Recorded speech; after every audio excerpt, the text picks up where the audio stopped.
Welcome to Penrose Learning, where we make understanding easy. You start by combining the dry elements so they dissolve evenly. Measure 1 cup cocoa powder and 1/2 cup sugar. Add a pinch of salt. Sift the mixture into a bowl to break clumps. This prevents grainy chocolate.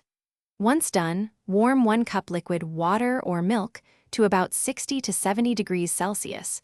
Melt 2 tablespoons butter in it. You want the liquid hot enough to bloom cocoa but not boil, because high heat scorches flavor. Now you make the emulsion that becomes chocolate. Pour warm liquid gradually into the sifted cocoa and sugar while whisking briskly. This creates a uniform, smooth paste. Once incorporated, add 1 teaspoon vanilla and 1 tablespoon oil or cream. These bind fats and give sheen.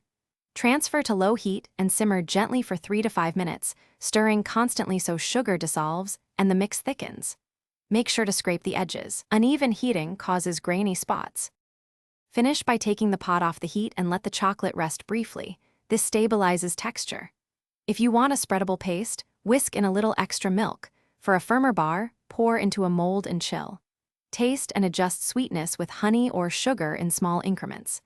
If the mixture turns grainy, don't panic. Reheat gently and whisk in 1 to 2 tablespoons of hot liquid to re-emulsify.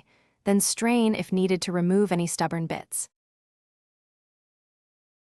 Thanks for watching. If this was helpful, leave a like and consider subscribing. See you next time.